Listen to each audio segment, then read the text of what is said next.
बेहद आसान है टैक्स बचाना। जान लीजिए किस सेक्शन में कितनी मिलती है छूट। Income tax 80C limit. आयकर कानून की कई धाराओं में इनकम टैक्स छूट का प्रावधान है। करदाता आयकर कानून की धारा 80C के तहत कुल 1.5 लाख रुपये तक के निवेश पर इनकम टैक्स छूट पा सकते हैं। इनकम टैक्स कानून की धारा 24B के तहत भी टैक्स छूट मिलती है। वित्त मंत्री निर्मला सीतारमण 1 फरवरी को वित्त वर्ष 2023-24 का आम बजट पेश किया था। यह अगले साल होने वाले आम चुनावों से पहले आखिरी पूर्ण बजट होगा। इस बजट में इनकम टैक्स छूट की सीमा में भी चेंज किया गया था। अर्थशास्त्रियों के अनुसार पिछले कुछ वर्षों से महंगाई और जीवन जीने की लागत में काफी इजाफा हुआ है।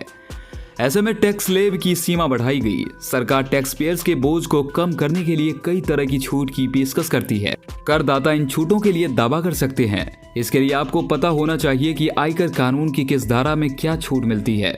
आइए जानते हैं। आयकर कानून की धारा 80C।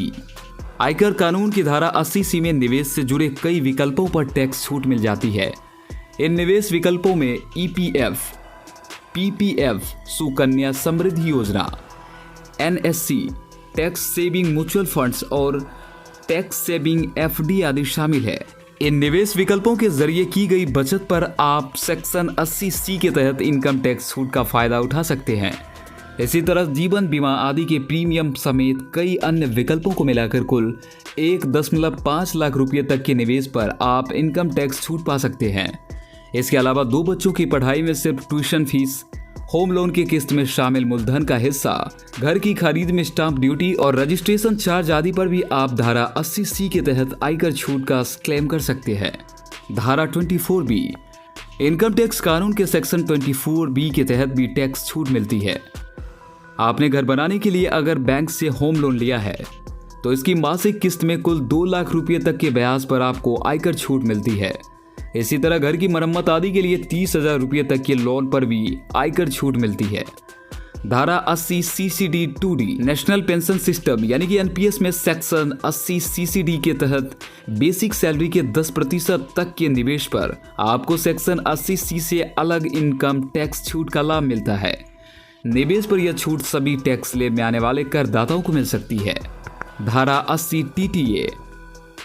यह किसी बैंक अकाउंट या पोस्ट ऑफिस में जमा से कराए गए ब्याज को आपको ITR में अन्य स्रोत से आय मद में दिखाना होगा। किसी एक वित्त वर्ष में अगर आपका ब्याज 10,000 रुपये से कम है तो आप इस सेक्शन के तहत उस पर इनकम टैक्स में छूट पा सकते हैं। हालांकि 80,000 रुपये से अधिक की ब्याज से हुई आयकर पर आपको अपने आयकर स्लैब के अनुसार टैक्स चुकाना होता है। इसके अलावा 2019 के बजट में शुरू किए गए 80 EEB के तहत इलेक्ट्रॉनिक वाहनों की खरीद पर 1.5 लाख रुपये तक की छूट की फायदा उठा सकते हैं। धारा 80G। आप दान देकर भी टैक्स छूट का फायदा उठा सकते हैं। सरकार की ओर से नोटिफाई कई फंड में दान करने से आप 100% रकम पर टैक्स छूट ले सकते हैं।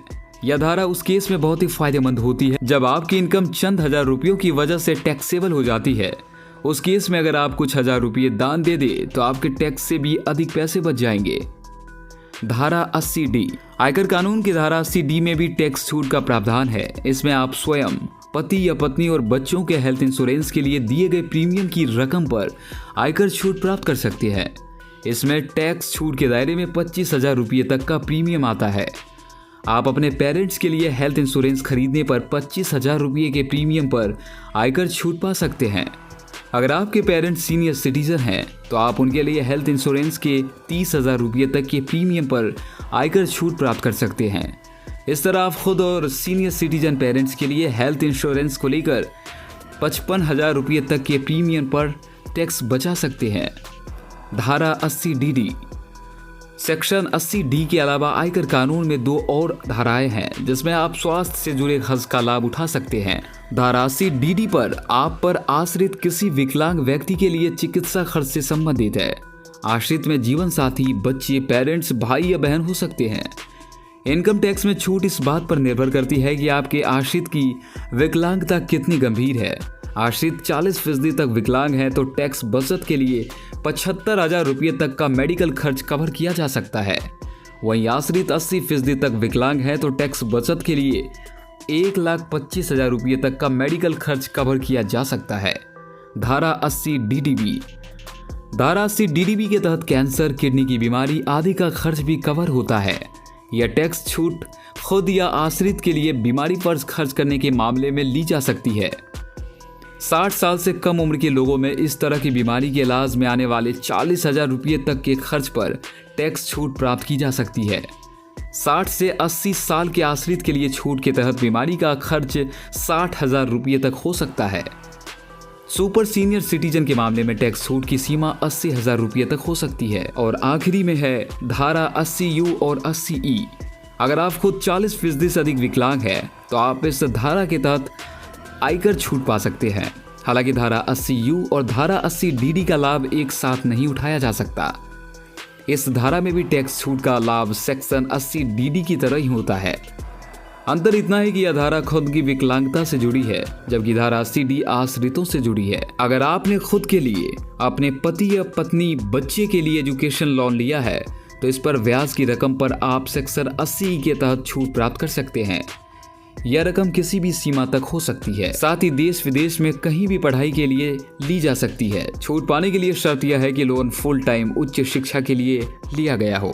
तो आशा करते हैं कि आपको आज की वीडियो काफ़ी ज़्यादा पसंद आई होगी। इसी तरह से इंटरेस्टिंग वीडियो के लिए हमारे चैनल को सब्सक्राइब करना बिल्कुल ना भूलें।